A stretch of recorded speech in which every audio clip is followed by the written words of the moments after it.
Hello दोस्तों। क्या आपने कभी आपका बैंक बैलेंस देखा है और सोचा है कि आपने गलती से कोई अलग से महंगा वाला सब्सक्रिप्शन तो नहीं ले रखा है? अगर हाँ है तो बताइए, और ना है तो बताइए, कमेंट करके मुझे ज़रूर बताइए। आप मेहनत करते हो, पैसे संभालने की कोशिश करते हो, फिर भी सेविंग बढ़ती नहीं है। 1 लाख रुपए बचाना ऐसा लगता है जैसे बहुत बड़ा टास्क हो। 1 लाख रुपए बचाना इतना बड़ा टास्क लगता है, लेकिन सच्चाई कुछ और है। आप जब आपका पहला 1 लाख रुपए बना लेते हो, जब आपका कोई 1 लाख रुपए बनाने का सपना नहीं है, और ना ही ये सिर्फ अमीर लोगों के लिए है। अगर आप सही से समझ जाए तो टारगेट आप सोच समझ के अचीव कर सकते हैं, और उसको सही से सेट करके रख सकते हैं। देखिए, पहला 1 लाख बनाना कोई सपना नहीं होता है, और ना ही ऐसा कि ये बहुत बड़े बड़े लोग ही कर सकते हैं, ऐसा कुछ नहीं है। सिंपली लोग भी कर सकते हैं। चलिए मैं आपको कुछ चीज़ें बताता हूँ। पहला 1 लाख सिर्फ पैसा नहीं होता है, ये वो पॉइंट है जहाँ पर आपका पैसा आपके लिए काम करना शुरू करता है। उसके बाद 1 लाख से 2 लाख जल्दी बनता है, 2 लाख से 5 लाख और जल्दी बनता है। ये कंपाउंडिंग इंटरेस्ट का जादू की वजह से बहुत जल्दी जल्दी बढ़ता है। अमन एक नॉर्मल जॉब कर रहा है, हर साल सैलरी बढ़ती है, लेकिन उसकी सैलरी के साथ सेविंग नहीं बढ़ती है। क्यों? क्योंकि हर बार इनकम बढ़ने पर उसका लाइफस्टाइल भी बढ़ जाता है। नया फ़ोन ले लेता है, महंगा उसका रेंट है, घर का खर्चा है, और अननेसेसरी बहुत सारे खर्चे हैं। इनकम डबल है लेकिन सेविंग सेम, मतलब नहीं है। समस्या ये नहीं है कि आपके पास पैसे नहीं है, आप पैसे नहीं कमा रहे हैं। समस्या ये है कि आपका फाइनेंशियल बकेट जो है ना, वो लीक कर रहा है, पूरी तरह से लीक कर रहा है। क्योंकि आप पैसा डाल रहे हो, लेकिन वो टिक नहीं रहा है। ऐसा सभी लोगों के साथ होता है। सब पैसा कमाते हैं लेकिन किसी के पास टिकता नहीं है। तो यहाँ पे कुछ ना कुछ तो गड़बड़ है, और जो गड़बड़ है उसके मैं कुछ पॉइंट्स बताता हूँ, कि जो वो पॉइंट्स के थ्रू आप वो गड़बड़ को ठीक कर सकते हैं, और आपके फ्यूचर में आप इस चीज़ को और बेहतर तरीके से बना सकते हैं। चलिए, तो मैं आपको आपका पहला 1 लाख रुपए आप कैसे बना सकते हैं, उसके बारे में कुछ डिटेल्स में बात करते हैं। पहली चीज़ है, फ्री का पैसा जहाँ से भी आता हो वो आप ले लें। एग्जाम्पल के लिए, आप काम करते हैं, आपको सैलरी मिलती है, लेकिन पीएफ पीएफ आपका फ्री का हो गया। क्यों? क्योंकि आप समझिए, कुछ पैसे आपके कटते हैं, और कुछ जो कंपनी का मालिक होता है वो उसमें ऐड करता है। तो वो हो गया आपका फ्री का पैसा। तो आप उसे कभी भी मत छोड़ें। आपका पैसा आप हमेशा विड्रॉल करें, आपके पास रख लें। पीएफ का पैसा ज़रूरी है, आप कभी मत छोड़ें। दूसरा है एक्स्ट्रा इनकम सोर्स। आप साइड बिजनेस कर सकते हैं, छोटा सा फ्रीलांसिंग कर सकते हैं, यूट्यूब पे वीडियोस बना सकते हैं, या कोई ऑनलाइन का काम कर सकते हैं, जिससे आपको सिर्फ छोटी सी इनकम मिले पर वो रेगुलर मिले। उसको आप हर महीने इन्वेस्ट कर सकते हो। आप 2,000 5,000 जो भी कमाएं साइड बिजनेस से, तो वो बहुत बेहतर रहेगा। तीसरी चीज पे आ जाते हैं। आप एक चीज समझिए, आपके पास जो भी एक्स्ट्रा पैसा आता है, ठीक है, री इन्वेस्ट करना जरूरी होता है। आपके पास जो भी पैसा आ रहा है ना, आप उसको री इन्वेस्ट करिए, खर्चा मत करो। जैसे एग्जांपल के लिए, कहीं से आपने कुछ स्टॉक में पैसे जमा कर रखे हैं और उसका डिविडेंड आता है, तो आप डिविडेंड को खर्च मत करो, उसको वापस से इन्वेस्ट करो। ये कंपाउंडिंग की तरह काम करेगा बाद में, और कंपाउंडिंग जो बूस्ट करती है, तो पैसा फटाफट फटाफट ग्रो करता है। चौथी स्ट्रैटेजी है, आप म्यूचुअल फंड में अगर इन्वेस्टमेंट करते हैं, ठीक है, तो उस पे जो फीस लगती है उसको कम करें। म्यूचुअल फंड पे जो चार्जेस लगते हैं उसको कम करें, उसका छोटा सा परसेंटेज होना चाहिए, ज़्यादा बड़ा नहीं होना चाहिए, क्योंकि वो लॉन्ग टर्म में आपको लाखों में, मतलब समझ लीजिए कि आपका लॉन्ग टर्म में वो लाखों में खा जाता है।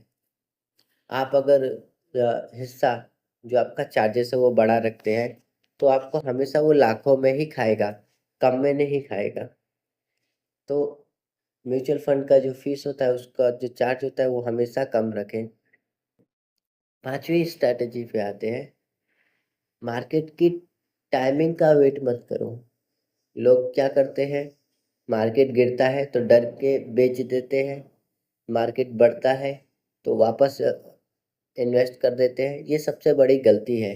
आप लेट एंट्री करते हो जब मार्केट बढ़ जाता है, सही समय होता है जब मार्केट गिर रहा हो तब इन्वेस्ट करने का। और वहीं पे सभी लोग गलती कर देते हैं कि मार्केट गिरता है तो लोग पैसा निकाल लेते हैं, पर अगर एक्चुअल में वही पैसा वो रहने देंगे तो उन्हें कोई दिक्कत ही नहीं होगी, क्योंकि मार्केट गिरने के बाद उसके ऊपर तो जाएगा ही। और ये ऐसा ही होता है। तो सही तरीका है, आप रेगुलर इन्वेस्ट करें प्लस होल्ड करके रखें। जैसी भी कंडीशन हो आप उसे होल्ड करके रखें ताकि आपका पैसा बनते रहे। छठी स्ट्रैटेजी पे आ जाते हैं, आप इंडेक्स फंड में इन्वेस्ट कर सकते हैं या एसआईपी में इन्वेस्ट कर सकते हैं। सेफ और कंसिस्टेंसी के साथ अगर आप इसको करेंगे, कंसिस्टेंसी के साथ आप जब इन्वेस्टमेंट करेंगे तो वो धीमे धीमे ग्रो होते रहेगा, और जब ग्रो होगा तो ऑटोमेटिक आपके पास पैसे दिखने लगेंगे। सातवीं स्ट्रैटेजी पे आते हैं, ये बहुत ज़रूरी स्ट्रैटेजी है, ये है लाइफस्टाइल इन्फ्लेशन। अब इसे अवॉइड करना उतना ही ज़रूरी है जितना कि ये समझिए, जब आप खाना खाते हैं या खाना बनाते हैं, उसमें अगर नमक गिर जाए बहुत ज़्यादा तो टेस्ट खराब हो जाता है। वैसे ही लाइफस्टाइल इन्फ्लेशन ज़िंदगी का टेस्ट खराब कर देता है।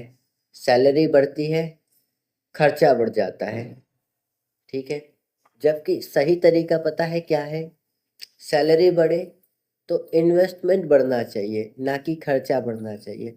तो आप लाइफस्टाइल इंफॉर्मेशन को ध्यान में रखें और हमेशा उसी के अकॉर्डिंग ही पैसे को इन्वेस्ट करें।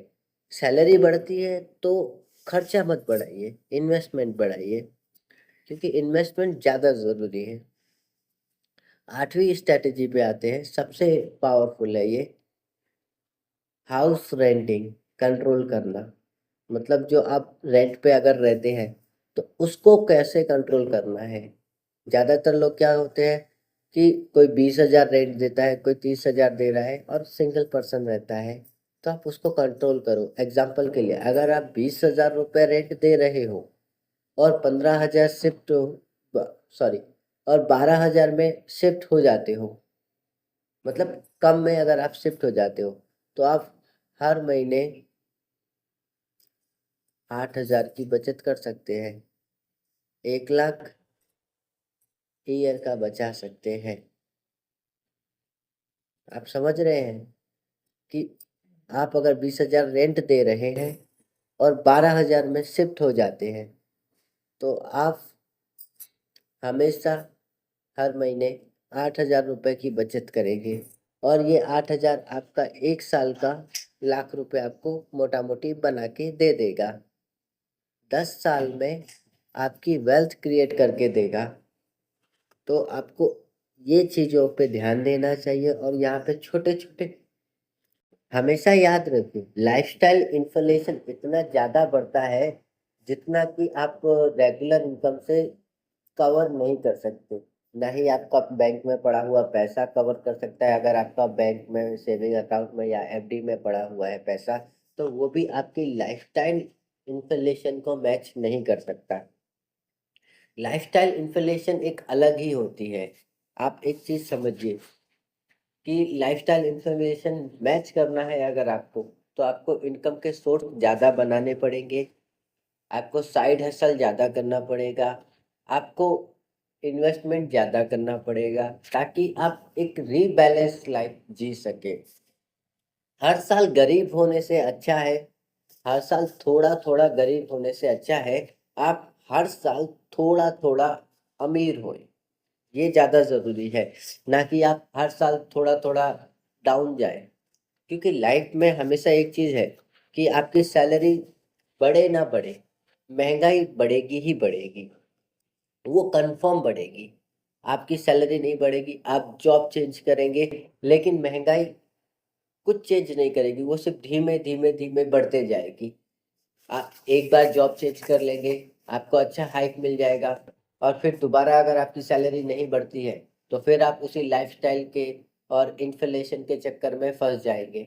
तो उस इन्फ्लेशन के चक्कर को अवॉइड करने के लिए आपको ज़्यादा से ज़्यादा इन्वेस्टमेंट करने की ज़रूरत है, ज़्यादा से ज़्यादा आपको इनकम सोर्स क्रिएट करने की ज़रूरत है कि आप जितने ज़्यादा इनकम सोर्स क्रिएट करेंगे उतनी आपकी लाइफ और बेहतर होगी। और यहाँ पे एक चीज़ और मैं आपको बोलना चाहूँगा कि जो मैंने पॉइंट्स बताए हैं, इस पॉइंट से आपको कुछ ना कुछ हेल्प ज़रूर मिलेगी, और आप ऑलरेडी आपकी लाइफ में अच्छा कर ही रहे होंगे। देखिए, 1 लाख रुपए बनाना मुश्किल काम नहीं है, ये ऑटोमेटिक प्रोसेस बन जाएगा अगर आप ये मेरे 8 पॉइंट्स को फॉलो करते हैं तो। आप सोच रहे होंगे कि 1 लाख रुपए, आप उससे ज़्यादा पैसे कमाते होंगे।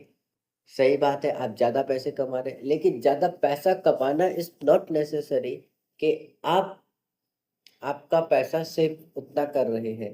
देखिए, सबसे ज़रूरी होता है कि अगर आपने साइड से आपकी जॉब चल रही, रेगुलर इनकम चल रही है, और पीछे से कुछ ऐसा पैसा बना लिया कि आपको हर महीने आता हो। एग्ज़ाम्पल के लिए आप ₹1000 ही बना लें, सिर्फ़ ₹1000 महीने का बना लें कि वो आपके पास आएगा ही आएगा। तो आप सोचिए, साल का आप ₹12,000 कमाएँगे साइड से। आपकी जॉब चल रही है, आपका इन्वेस्टमेंट चल रहा है, डिविडेंड इनकम आती है, सारी चीज़ें हो रही है, और साइड से ₹12,000 और आने लगे साल के। वो भी एक चीज़ होती है। इसलिए, और हमेशा एक चीज़ याद रखिए, जो कैलकुलेशन होती है, वो हमारा माइंड क्या करता है कि वो पास की कैलकुलेशन करता है, दूर की कैलकुलेशन नहीं करता। एग्ज़ाम्पल के लिए कि आप समझिए, एक बहुत बढ़िया एग्ज़ाम्पल देता हूँ कि आप आपके मन में ये एक चीज़ हमेशा आती है, यार अगले महीने खर्चा है, कहीं से 5-10 हज़ार रुपए आ जाए या 5-10 लाख रुपए आ जाए। हम लोग आज का सोचते हैं, एकदम नियर बाय का, लेकिन हम दूर का नहीं सोचते कि अगर वही चीज़ हम देखें, तो वो अगर वो साल का पैसा आए, तो कितना बेहतर होगा। अगर वही पैसा हम साल का देखें, कि अगर हमारे पास एग्ज़ाम्पल के लिए 5,000 रुपए आता है साइड से 1 महीने का, तो साल का हो गया 60,000 रुपया। और यही चीज़ अगर साल का 60,000 रुपए आती है, आप फिर से सोचिए, तो 60,000, तो 12 साल में कितना आएगा? आप कैलकुलेशन करके मुझे ज़रूर बताइएगा कमेंट में, ये मैं आपके ऊपर छोड़ देता हूँ। और एक चीज़ याद रखिए, आपका पहला पैसा जो 1 लाख है ना, वो देरी से बनता है, लेकिन जैसे ही आपका 1 लाख पूरा बन जाता है, आप धीमे धीमे ग्रोथ के पाथ पे चलने लगते हो। अब सबसे बड़ी चीज़ है, स्टार्ट करना है। स्टार्ट करना है, कब करना है, अब ये ज़रूरी है। आप शुरुआत करें और मुझे ज़रूर बताएं। आपको ये वीडियो से कोई हेल्पफुल चीज़ मिली है तो लाइक करें, सब्सक्राइब करें, क्योंकि मैं आपको फाइनेंशियली स्ट्रांग बनाने वाला हूँ। मैं नेक्स्ट स्टेप में आपको इससे भी अच्छी चीज़ें बताऊँगा। इसके बाद जो अगला मैं वीडियो लेके आऊँगा, उस वीडियो में मैं आपको और भी कुछ अच्छे-अच्छे पॉइंट्स बताऊँगा, ताकि आप बहुत बेहतर आपके लाइफ में कर सकें। ये कोई बाय और सेल का रिकमेंडेशन नहीं है। कोई भी बाय और सेल अगर आप करते हैं, तो आपके फाइनेंशियल एडवाइज़र की सलाह ज़रूर लें। मेरा काम है आपको फाइनेंशियली फ्री बनाने के लिए जो चीज़ें हो सकती है, मैं आपको वो बता सकता हूँ। मैं ऐसे छोटे-छोटे मज़ेदार वीडियोज़ आपके सामने लाता रहूँगा। आपको ये इन्फॉर्मेशन कैसी लगी है मुझे ज़रूर बताइएगा। चैनल को सब्सक्राइब करिएगा और शेयर ज़रूर करिएगा। आपका प्यार बनाए रखें।